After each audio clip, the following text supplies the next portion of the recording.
channel. If you haven't already, make sure to like and subscribe. You can also follow us on multiple social medias, including Facebook, Twitter, Instagram, even TikTok.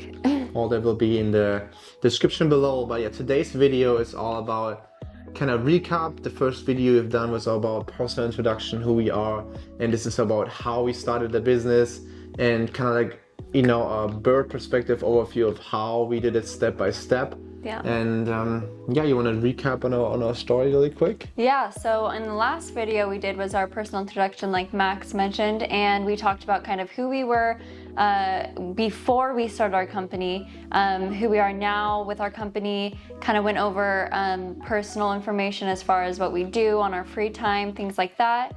But in this video, we're going to be talking about more of the step-by-step kind of process of how we started our company, basically starting from $76 to now making a couple $100,000. So I'm going to go ahead and give Max the floor and he will discuss more in detail. You actually mentioned we had literally $76 on the bank. We're both full-time college students. I'm a full-time college student athlete, so I go to school, compete, train, and while we being still in college and doing all those things, we started our own business. We've done over 40 wholesale transactions within the last 6 months. Yeah. We now have a full team working for us. We're doing new developments and now transitioning into a multi-family. So we've done it all, we're working through all those things. We're gonna keep you guys along the way. But obviously we started somewhere, and so we started basically back in September of 2020 when we decided, okay, we want to look into real estate and look, you know, into a way of how to get started. So the first thing we really did was building an LLC, which is extremely simple. All you gotta do is go to the Secretary of State, and in your state, it was for us the Secretary of State of Oregon. We registered our company, you know, we've had to figure out a company name, the purpose of our company, some information about her, information about myself, and then we just registered a company. It was, I think, $100. It was $100 to register the company. Took a couple of days to get it all official, and so that was the first step. Second step was opening a bank account, right? Yeah, opening a joint business bank account, basically where all of our funds are going to go to and the money that we need for our company is going to come out of. So opening a bank account, I think we used US Bank, which is a nationwide bank. So we already had built a relationship with US Bank on a personal side, so we kind of took took advantage of that because we knew the people there.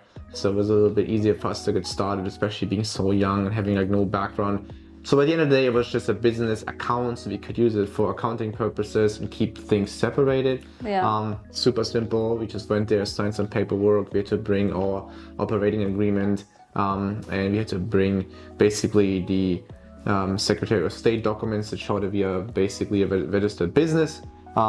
Next step was finding an attorney to get our operating agreement straight, because the operating agreement is in a way still an important document for your protection of the LLC.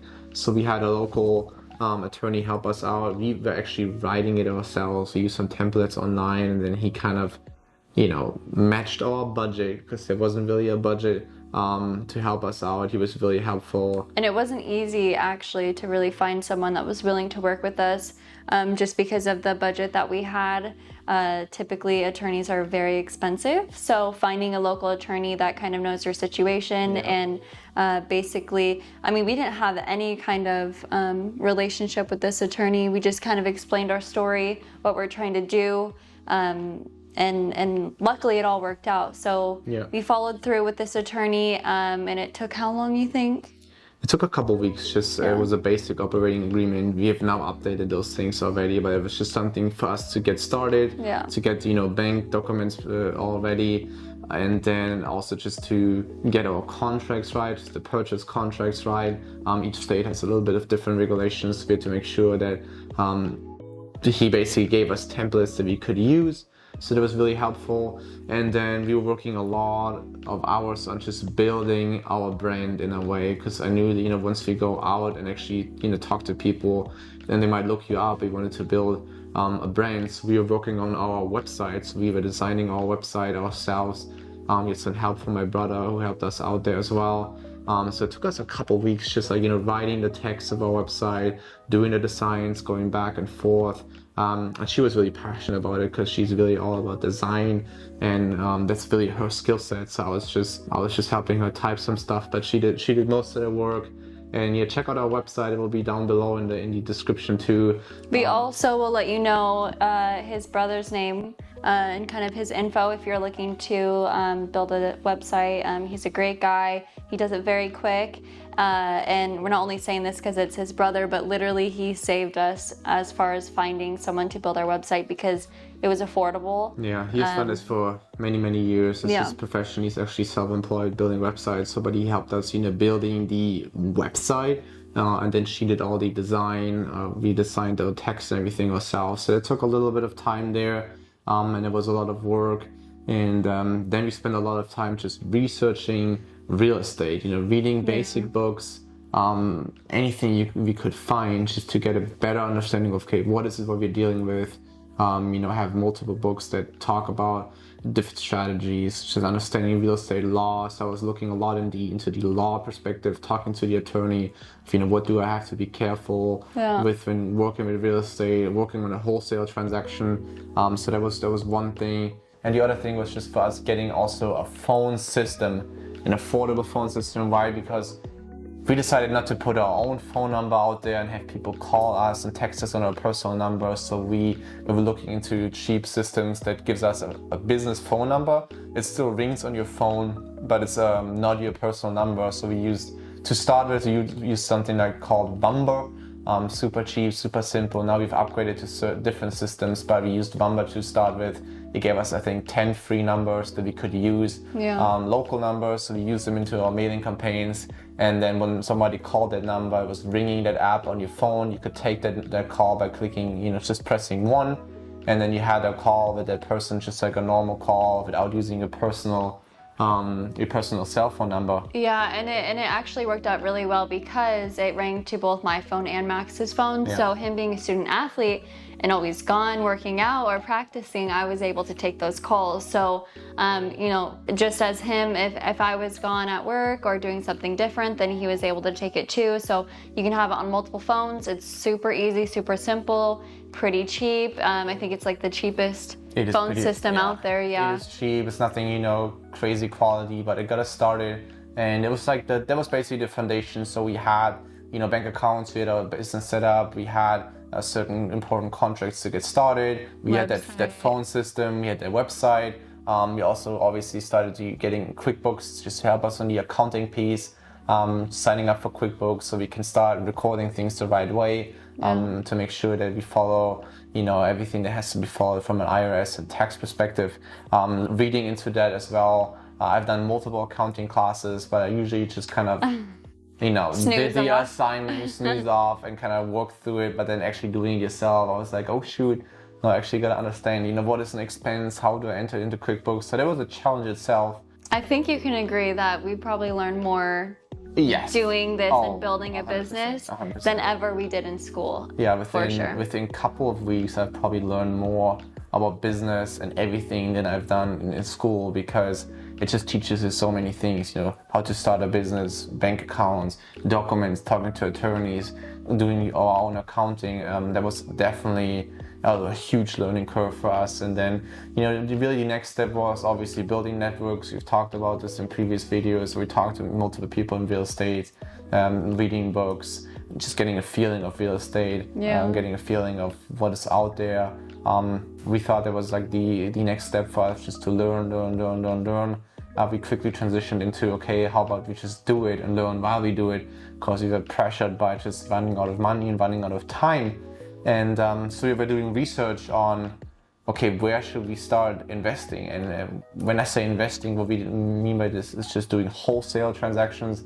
Obviously, we had no money to start with, so all we could do is find a deal and sell to an investor and just be that middleman, basically put it in a contract and assign the contract to an investor who's then going to buy that property and, using it for development or whatever they might do with it. COVID was a huge indication of movements within the United States. So we just looked into different ways of where should we invest, and there was a huge movement of people moving out of the bigger cities into those suburban areas. Yeah. And this was all over the United States, not just in one area. All over the United States. And yeah. Suburban areas are really, there's a lot of new development going on, but they don't have a bunch of just homes vacant that are ready to move in. So when there was this huge demand and people moving to suburban areas, there was a shortage because there was not enough housing available. Then it is, in big cities, the apartment complexes and things like that for people to rent.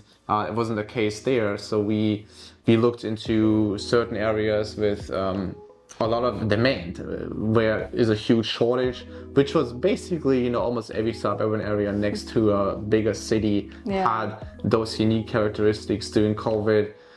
So we just initially started investing in Oregon because we were living in Oregon, so it was kind of feasible for us, because we thought, okay, we might have to start in our own state.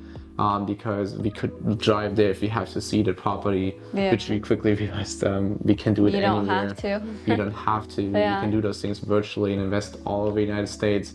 We're going to show you guys how we did it. Yeah, there's multiple websites and tools that you can use to find all kinds of information about the property that you're trying to look at. So we'll probably do that in a different video.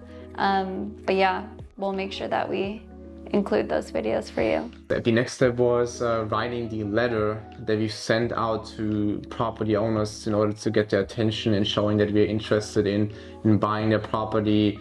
So Kate and I were working on this for a couple of weeks, just trying what could be the perfect letter for us.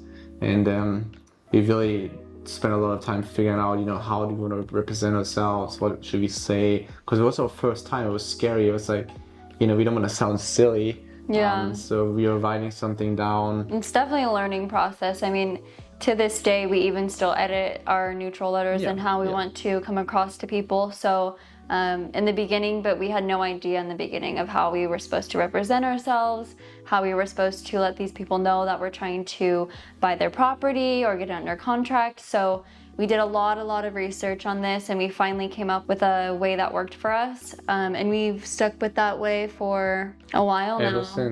Ever since we just adjusted it and fine-tuned it to a way that is more efficient. And the next step is really all about, getting your list. If you do, if you don't cold call, if you send out physical letters, which at the beginning we didn't even know about cold calling, we didn't know about Facebook advertising, texting and those kind of things. We just initially thought, okay, we just send them a physical mail to their address. So we started digging into the county.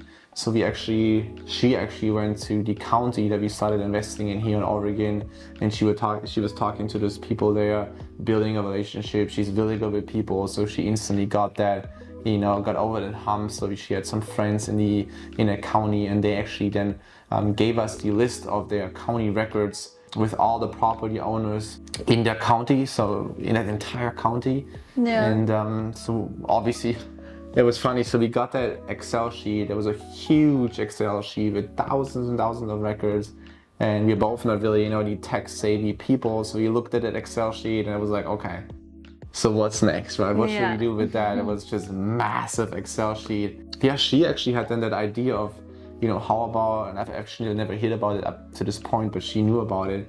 Upwork is a website that you can go and find freelancers that have certain skill sets, so you can hire them all over the world to help you with certain things. And so she then actually went ahead and just took that Excel sheet and opened a job on Upwork and sent it to a freelancer, right? Yeah. So the freelancer basically will do the work for you. You pay them through Upwork, and basically you build a relationship with them. They work with you. It could be hourly. It could be basically you just pick your hours, how long you want them to work for.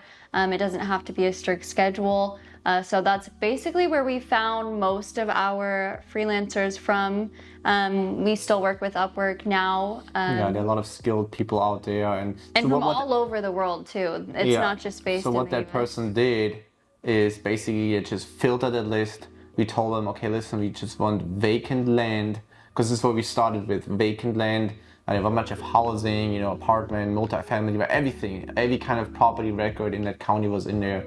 So we told them to filter out just vacant land, and then filter all kinds of, you know, if there was a missing owner's name or missing address or some kind of things that we couldn't use for a mailing, so filter them out. And so we had still a huge list of vacant land, and then we didn't have enough money to send out a letter to every single one of them. So we looked at a list, and I told him to go ahead and filter them even deeper, and he filtered them into out-of-state owners that own vacant land in that county. And I think it was around 4,000 records or something that we had available there. So we took those 4,000 records only. We created our letter addressing them, saying, hey, you know, this is Max and Kaitlin. We're interested in potentially buying your vacant land. It seems like you're living out of state and we're interested in buying your property. And if you're interested, give us a call. And this is kind of like how we started. Yeah, and typically it's easier to reach out to the owners that are out of state, and that's just because, you know, they're not living on the property. They're not by the property. They don't probably see the property. A lot of these property owners actually are just paying taxes on them, and some of them don't even know that they really have them. We know a lot of property owners that basically haven't been to the property in years, and they just got it inherited. So when Max went ahead and filtered that list, it really helped us because it gave us a better chance of getting a property under contract. Because a lot of the people that own properties that are local, you know, they have a reason why they still have that, else, you know, they wouldn't have it. So someone that's local, they go to it all the time, they camp there, you know, whatever. I mean, there's still a lot of money to be made in local real estate. Yeah. We just initially thought, okay, you know, if somebody's out of state owning a vacant land, not a rental home, they might be more likely to sell. And we just had to filter our list, and it worked.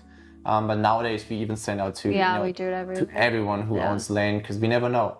People are in certain circumstances willing to sell, and then we are there to help them either buy those things or help them wholesale. And yeah, so we were taking our credit card, we took it, we maxed it out, we were sending out letters. We found a mailing house actually that was printing them for us. We just sent them the Excel sheet or template of the letter that we wanted to send out to those people, and they combined them, they were sending them out for us.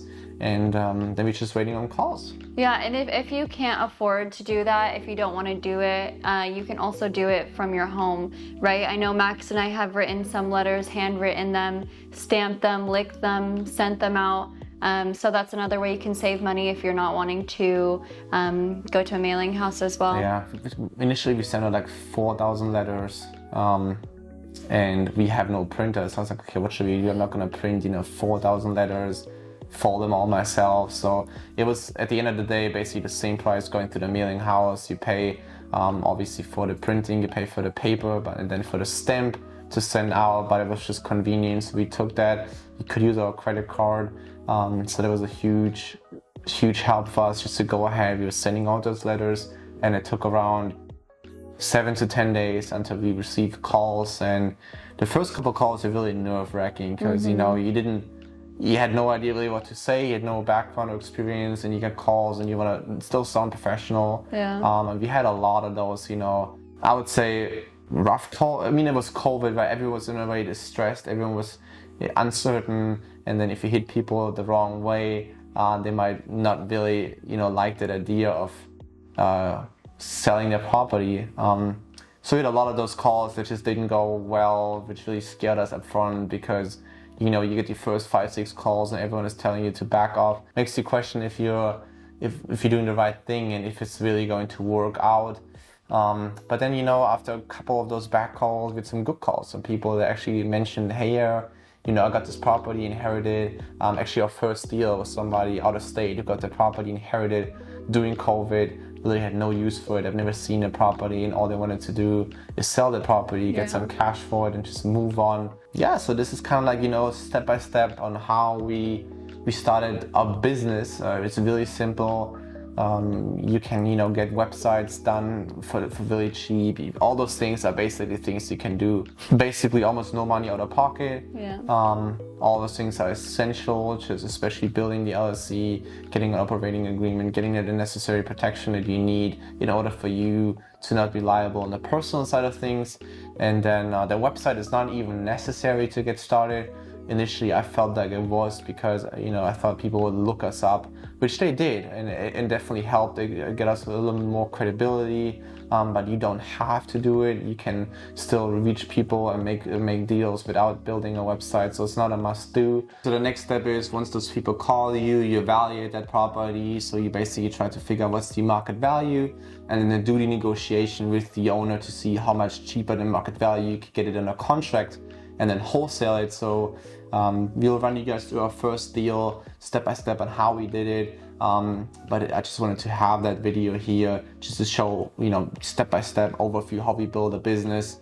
And then the next step is really simple. You get it under contract for the right to buy that property, but also to the right to assign a contract and to market the property. And so you just take the contract, you go market the property, and you find an investor who's then going to buy that property. So what you do is basically just exchange the contract, you assign the contract over to the investor, and at closing they pay you an assignment fee. And this is how you get paid, and this is how wholesaling works. And it really changed our lives, and it also can change you guys' life. All right, thank you so much, guys, for listening to us. I know this video was kind of long, but we wanted to go into not too much detail in this video, but definitely an overview of what you need to do in order to get started. Max and I will be making more videos that are more in-depth about each specific step. So if you stay tuned, we will be able to provide more information for you, and we are very excited for you to come along with us on this journey. Thank you guys so much for watching, and that was a long video. Let us know if you guys have any other questions, if you guys want us to go in more detail on certain of those things of how to build a business, and if you guys are in the process of potentially starting your own business. Let me know, let Kaitlin know. I'll be more than happy to help you guys out. It's a really simple process, but it's scary up front if you don't know how to tackle it down. And yeah, stay tuned for the next videos. We'll talk about some more deals that we've done. And yeah, thank you so much for watching. If you haven't done it so far, like and subscribe. Thank you so much. Thank you, guys.